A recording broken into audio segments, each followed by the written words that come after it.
All right. What is up, traders? What's up, tycoons? Let's say you guys see a really good setup, right? Let's say you're divergence trading and you're looking at a divergence, right? Divergence is simply when a price is making lower lows and an indicator, in this case, the ROC, your rate of change indicator, is making higher lows. That would be a positive divergence. You can see the stock moves up in price. And in this case, we start making higher highs, but the ROC is making lower highs. Again, this would be a divergence. And let's say you want to short it in this example on ticker symbol FL. This is a Foot Locker stock.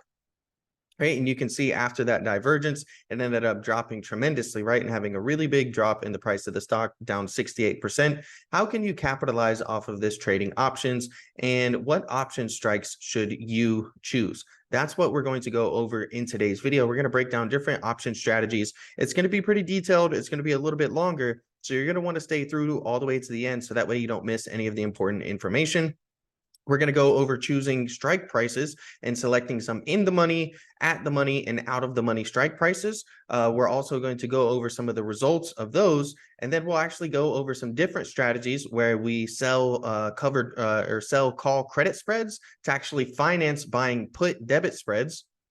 So in this case, you're actually using the credits that you receive to buy debit spreads and use those credits to actually buy a short position as well. And in that case, you basically turn $7 into $507. Really amazing play. We'll go over how to do that. And then we'll also just take a look at some debit spreads, just some good old debit spreads, and take a look at how, if you're buying in the money, at the money, and out of the money, the different results that you get along with those debit spreads. We're going to cover the Greeks, okay, give a brief intro and a little bit of, a tutorial on what the Greeks are, okay, quick explanation. We're also going to cover intrinsic value and time value. These are some of the most important things when it comes to options, okay? Option contracts are very important. You have to understand the intrinsic value that they hold and the time value that they hold. We'll go over basically, selling call options, which in this case, we're going to be going over selling call credit spreads. All right, we'll give a nice little breakdown of some of the Greeks and the different strategies, whether you're long or short, a call or put, and what it looks like, how it translates. And then, of course, we'll break down some beginner basic things like in the money, at the money, out of the money. All right, we'll go over again, as I mentioned, the call credit spread. We're going to go over, bearish call spreads as well. Bearish put spreads, because that's some of the examples that we're using in this video for this strategy, and really just break all of that down. Now, of course, the content provided on this channel is for informational and educational purposes only, and it's not intended to be relied upon as legal, financial, investment advice. So please be sure to read through the full disclosure. I do want to mention I started a completely free newsletter. It's called Investment Intelligence. There's a link in the description. I give out free, valuable finance content related to the markets, all markets, whether it's the bond market, commodities, futures, as well as individual stocks and equities. I also give out free trade ideas. Okay, so this was a trade idea on Tesla from a few weeks ago. All right, going over the conditions, and you can see if you do trade options that trade was very profitable. Okay, but they're not all long positions, right? We do have some short ideas, in there as well. This is one on SWK from over a month ago. And you can see we're highlighting the rising wedge, looking for price to drop down and break down. And you can see that's exactly how it turned out. So if you guys are free or fans of free, valuable content, as well as free, valuable trade ideas, you're definitely going to want to sign up for that newsletter. There's a link in the description as well as the comment section down below. All right, today's video is actually a viewer request. You can come to the Ko-Fi platform. There's a link in the description for that to get to my Ko-Fi page. And in that section, you can actually book a one-on-one session with me. I do 30-minute and 1-hour sessions, and you can do that coming over to the commissions page. And on there, you can also request a specific video. So today's video was a request. It was the first request since I started the new Ko-Fi page. And it's booked directly through there, and you guys can tell me exactly what you want me to make a video on, whether it's a strategy or an option video like this one, or maybe you guys want some individual analysis for a specific ticker. I'll be happy to do that for you guys at any time. Now, let's get into it, and let's first start off here with option Greeks, okay? So what you have is the underlying asset or security. Now, in this case, it's Foot Locker for the example that we're looking at. And price movement, time value loss, and volatility, those are going to affect the value of the options contract, okay? And these are measured, all right? The changes are measured in the option Greeks, okay? These are your variables. Now, the five main Greeks are going to be delta, theta, gamma, vega, and rho. So your delta represents the sensitivity of an option's price to changes in the value of the underlying security. Your theta represents the rate of time decay of an option. Your gamma represents the rate of change of delta relative to the change of price of the underlying security. Your vega represents an option sensitivity to volatility, and your rho represents how sensitive the price of an option is relative to interest rates. Now, intrinsic value and time value are very important, as I mentioned earlier. So we're going to go ahead and dive into those. Intrinsic value is the value given any given option would have if it were exercised today. Basically, the intrinsic value is the amount by which the strike price of an option is profitable or in the money as compared to the stock's price in the market. So if the stock price of the option is not profitable as compared to the price of the stock, the option is said to be out of the money. If the strike price is equal to the stock's price in the market, the option is said to be at the money. Although intrinsic value includes the relationship between the strike price and the stock's price in the market, it doesn't account for how much or how little time is remaining until the option's expiration. The amount of time remaining on an option impacts the premium or value of an option, which we'll explore in the next section. In other words, intrinsic value is the portion of an option's price not lost or impacted due to the passage of time. So, basically what I'm getting at here is that for beginners, trying to time something, is a little bit too difficult, right? And unless you have intrinsic value and you are in the money with your option contract, every day that contract is out of the money, you're basically going to be eaten away by the theta, by the time decay. So, if you're a beginner, and you're just learning how options move, or maybe you're struggling, the deeper in the money that you go, the more intrinsic value that your option is going to have, and it's going to still hold a little bit of value, right? Now, of course, it's also going to suffer from, theta decay and time decay, but you actually have some intrinsic value there to give your option contract a little bit of weight. So they're going to be a little bit more expensive as well. Now, below are the equations to calculate the intrinsic value of a call or put option. You basically, take your call option intrinsic value is the underlying security. Okay. And then here you have the call strike. All right. Where the underlying security is the, the stock's current price. CS equals the call strike price. So that's basically it, right? That's how you figure out, your call option intrinsic value. When you look at the time value, okay, since option contracts have a finite amount of time before they expire, the amount of time remaining has a monetary value associated with it called time value. It is directly related to how much time an option has until it expires, as well as the volatility or fluctuations in the stock's price. The more time an option has until it expires, the greater chance it will end up in the money. The time component of an option decays exponentially. The actual derivation of the time value of an option is a fairly complex equation. As a general rule, an option will lose 1/3 of its value during the first half of its life and 2/3 during the second half of its life. This is an important concept for securities investors because the closer the option gets to expiration, the more of a move in the underlying security is needed to impact the price of the option. So, that's kind of why we're going over intrinsic value and also the time value and of course, volatility value as well in there, your vega. So your theta and your vega, those are going to basically affect the price of your option.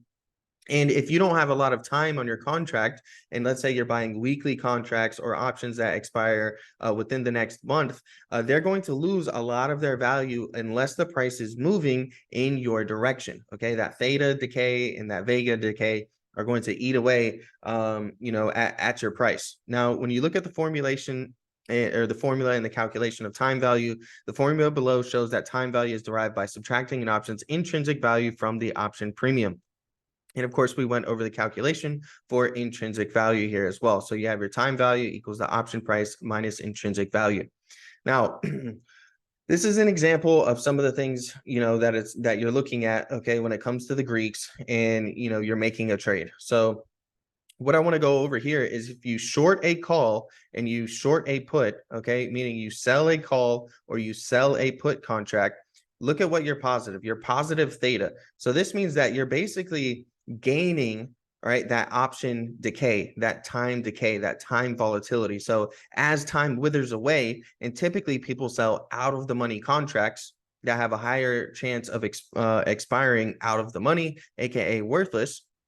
And so you're actually positive, right? And it's a very common term known as theta gain. And this is what oftentimes option sellers refer to themselves as, because what they're doing is they're selling the option contract to you and they're profiting off of that time decay as it slowly or sometimes quickly decays away the price of that option. Okay. And when you go long a call or you go long a put, you can see you're actually negative theta, right? And so this is stuff that's going to be eating away at you at your option contract if you go long, whether it's a put option or a call option. So remember in our example, we talked about highlighting some trades and looking at some of the different results that you can have via options. Okay. And we're going to go over basically just a couple simple strategies in today's video. Remember, we talked about, a possible way to highlight some trade ideas is going to be through divergence trading. Okay, again, meaning when in this case here, the price action is going sideways and going slightly lower. All right, but here our ROC, our rate of change indicators making higher lows. That's a positive divergence indicator. We may see some positive bullish activity and the stock goes from $30 up to $40. Very significant move right there, about a 30% move roughly. All right. And after that, it continues to make what's known as higher highs, right? You have a high here and a higher high here. Then you have a high here and a lower high here. So now we have a negative divergence. Okay. And this is over here in February.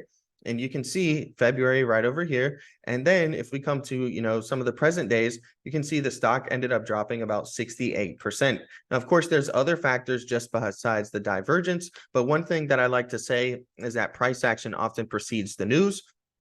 And so you can see on each of its earnings calls, 1, 2, and 3, the stock performed very badly, right? Huge red candlestick here, gap down here, and gap down here. And price action, okay, had a negative divergence leading into all of that. So, price action oftentimes at the end of the day, I like to say is king. And then, you come in and you read some of the fundamentals. Investors reevaluate things, look at valuations based on earnings.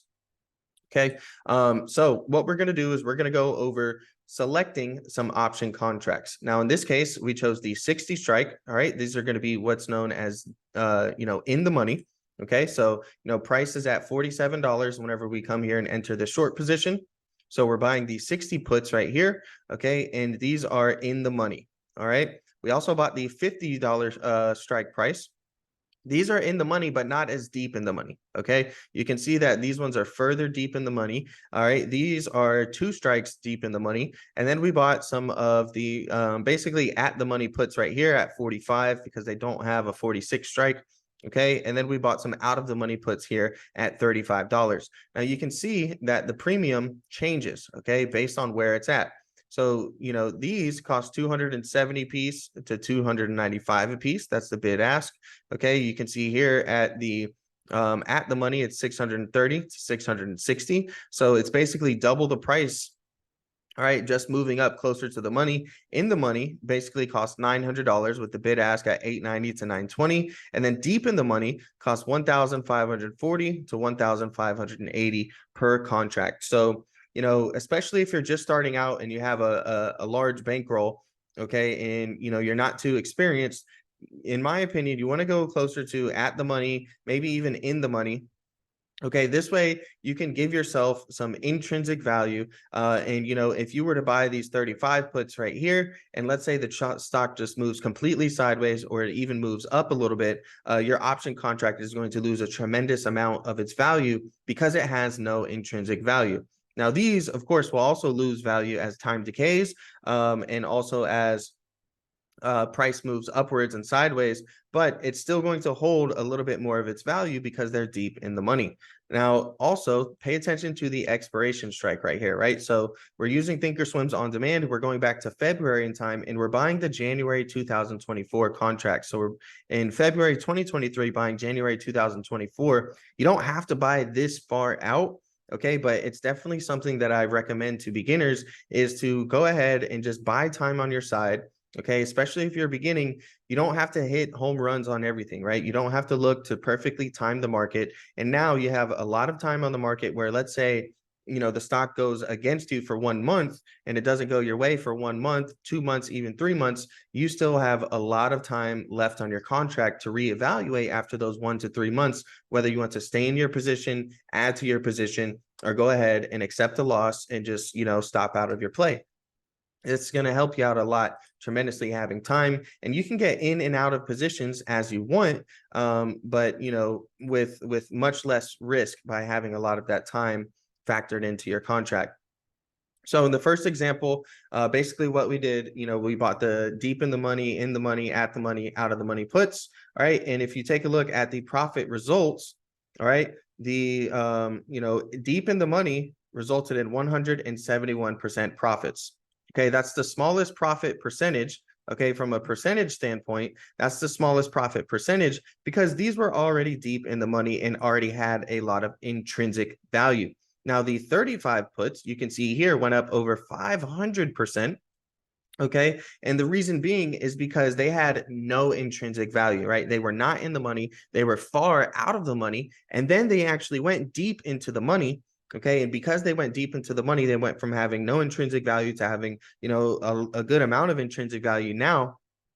And they're worth a lot more money, right? Because of that. So, selecting, deeper in the money is going to be more expensive. Your profit percentage wise is not going to be as large as choosing something out of the money, but it's going to have, a little bit more protection in it due to the fact that it's got a lot of intrinsic value and it has value in it. Also, if you have a larger account, right, and let's say you're trying to avoid commissions, from option contracts, depending on the brokers, different brokerages change different, commissions for trading options. Some don't trade commissions, some you can negotiate down. But at the end of the day, if you're looking to spend $1,500, you can buy one simple contract here versus if you wanted to do that buying the 35 puts, you'd have to buy 5 contracts there. And so that would be 5 times the amount of money that you're spending on commissions. Now, I know that may not seem like a lot, but when you're trading, $10,000 or $100,000, right, that's going to add up over time. Okay. And, at the end of the year, you may take a look and you may have spent, anywhere from $2,000, $5,000, even, $10,000 in commissions, just depending on the size of your trades and the option strikes that you're choosing. And basically the amount of options that you're choosing. So, basically in this result, we bought one contract for each of these different strikes, cost $3,393, and ended up turning into $11,940 and $8,547 profit. All right, very nice. Now let's get into selling some contracts here to actually finance a strategy. So it's going to get a little bit more complicated, but this is where things really start to unravel themselves and show you guys a lot of the potential in options. Now, sellers of call options are considered bearish, right? Since they think the underlying stock price will drop, they are short the contract. And so there's many ways to do this, right? If you actually own 100 shares, you can come in here and you can sell what's known as covered calls. But if you don't own 100 shares, what you can do is you can actually do a call credit spread, right? And so this is where you're going to sell a closer to the money option contract, and then you're going to buy a farther out of the money contract. So in this example, the stock price is $98.50. They're going to sell the more expensive $100 call option and then buy the $104 call option because this one is less expensive. Okay. And so if we were to do that with Foot Locker using that example, basically the example that I used is we went, okay, and we sold right here, or we bought the 37.5 put, and then we sold the or we sold the $60 strike call price. Okay. All right. And we basically did a 60-55 credit spread. All right. Where in here we're buying the more we're selling the more expensive one, right? The 55, and then we're buying the cheaper one because this one is closer to the money, 55, and then 60 is farther out of the money, so it's less expensive. So you're selling this one here, collecting $450, and then we're buying this one here, paying $315. All right, so right there, that is a $135 credit, okay, from, again, selling the 55 at $450 and then buying the $60 strike at $315, the $135 credit. And then from there, what we did was we went ahead and we bought the 37.5 put and we sold the 32.5 put. That creates what's known as a put debit spread. We're going to break that down a little bit more, but at the end of the day, we received $135 in credit. Okay, that came straight into our account from executing this contract right here, this call credit spread. And then what we did was we paid $128 for our put debit spread. So you can see here, we bought these for $355, and then we sold these for $227. That's $128. And you can see the difference in between these is $7, right? So we actually had a credit of $7 left over. And when you fast forward and you take a look, okay, you can see that this actually turned into a 7,242% gain. Now, why does the gain seem that big if the profits is only $507? Well, it's because when you turn $7, right, the difference between these two right here is $7, and it got turned into $507. Again, we financed our strategy, so we got paid $135 by selling the 60-55 call credit spread, and then we paid $128 to come in here and buy the 37.5, 32.5 put debit spread. All right. And you can see here that, when you look at the percentages on these, it can get a little bit confusing because you see these negatives, right? Negative 98%, negative 554%. Remember, these are the ones, that are on the other side of our option contract. So you should, in a sense, make more if you're correct on the plays that you hit. So in this case, we bought the 37.5 put. We wanted to buy that one. And then we sold the 55 call, okay, right over there. Or this is essentially what we're doing when we're closing them. But at the end of the day, the way you set up your debit spreads and your credit spreads is if it's a credit spread, you ultimately want them to, expire worthless. So when you take a look at the calls here, okay, and so this one here that we ended up buying, this $60 call strike price, we bought it for $315. And, you can see that that's basically what we lost. We lost all of that, right? So we lost all of the value of the $60 call. It's basically expiring worthless. But the $55 call that we sold right here, so the $55 call that we sold, all right, we got to keep $445 of that. Okay, so we kept more money than we lost. Okay, remember, we sold $450 worth and then we bought $315. They're expiring worthless basically, and so we made more money on the one that we sold. And when you take a look at the put that we bought the 37.5 put. Okay, and the 37.5 put ended up turning into $1,630 of profit. And we sold the 32.5 put. Remember, we sold that for $227, and that actually went up in value to $1,258. So, the difference between these two is your profit right here, right? And that's how we profited. So we made more again, then we lost, right? So there's two legs to it. So it can look a little scary to the untrained eye if you don't, see what it is that you're looking at. But at the end of the day, we basically use this strategy to take $135 credit, get paid $135, spend 128 of that, left over with $7, and then we turn that $7 into $507. Okay, and that's your profit loss at the end of the day when you take a look at all of it, and that's why it says up 7,242% right here. Okay, so we'll talk about, dive deeper into a little bit of, these bearish plays right here. So a bear call spread is also called a short call spread. It's considered a limited risk and limited reward strategy. Bear call spreads are made by purchasing two call options, one long and one short at different strike prices, but with the same expiration date. Bear call spreads are considered limited risk and limited reward because traders can contain their losses or realize reduced profits by using this strategy. The limits of their profits and losses are determined by the strike prices of their call options.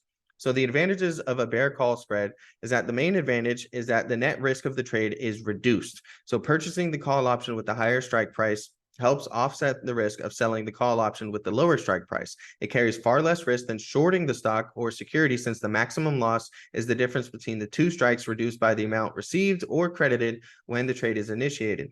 Selling a stock short theoretically has unlimited risk if the stock continues to move higher. Now, if the trader believes the underlying stock or security will fall by a limited amount between the trade date and the expiration date, then a bear call spread could be an ideal play. However, if the underlying stock or security falls by a greater amount, then the trader gives up the ability to claim that additional profit. It is a trade-off between risk and potential reward that is appealing to many traders. So, essentially you're limiting your risk to a certain amount. You're defining how much you're going to risk, and then you're also defining how much you can potentially make on it by going through, in selecting these spreads, right? It works for, debit spreads as well. So that was a bearish call spread. That's a credit spread. And then a bear put spread is also known as a put debit spread or a long put spread. A bear put spread is an option strategy implemented by a bearish investor who wants to maximize profit while minimizing their losses. A bear put spread strategy involves the simultaneous purchase and sale of puts for the same underlying asset with the same expiration date, but at different strike prices. A bear put spread nets a profit when the price of the underlying security declines. So, when you look at the advantages and disadvantages, the main advantage of a bear put spread is that the net risk of the trade is reduced. Selling the put option with a lower strike price helps offset the cost of purchasing the put option with the higher strike price. Therefore, the net outlay of capital is lower than buying a single put outright. Also, it carries far less risk than shorting the stock or security since the risk is limited to the net cost of the bear put spread. Selling a stock theoretically has unlimited risk if the stock moves higher.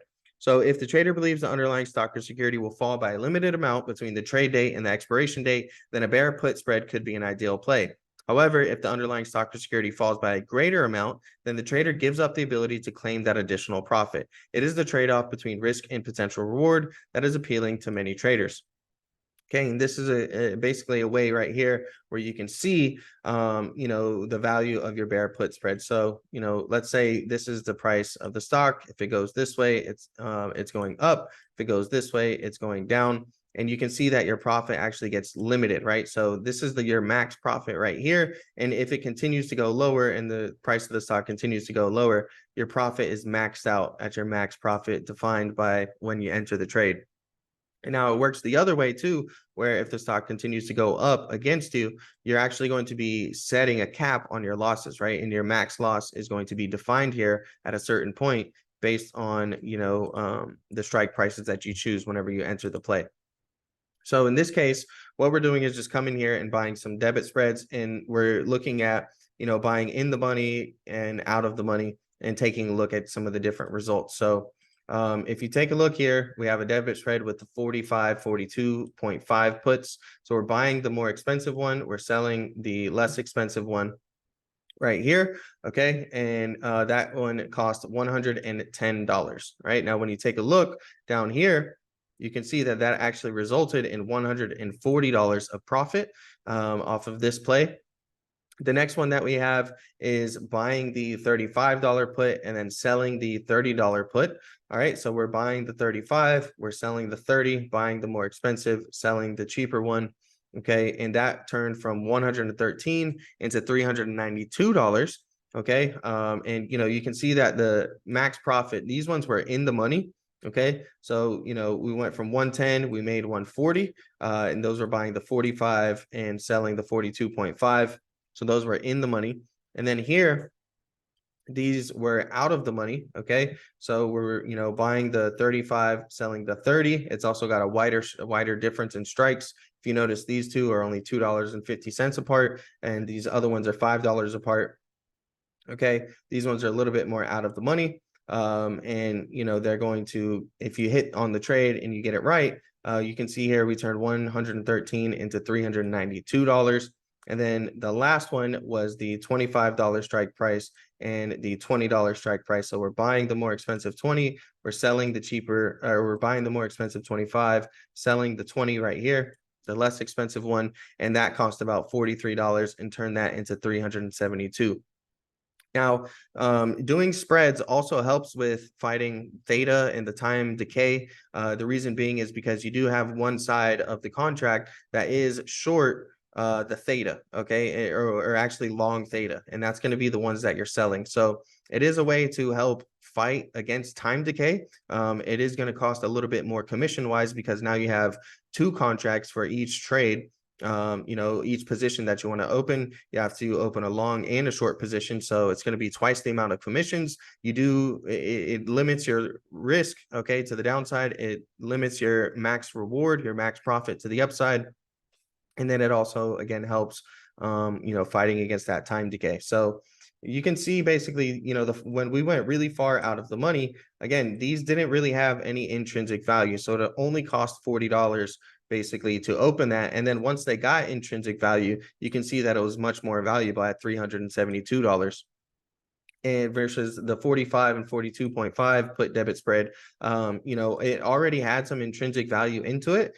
So it cost more, and the max reward that you can make was less because the intrinsic value is already priced into the option contracts. And so, you know, it's less profit potential there. Okay. And then here you can see, you know, a little bit more of the medium one, the 3530. All right. You know, again, cost 113. Then it was worth 392 at the end of the day with that, once it actually got some intrinsic value behind it and the price of the stock was lower.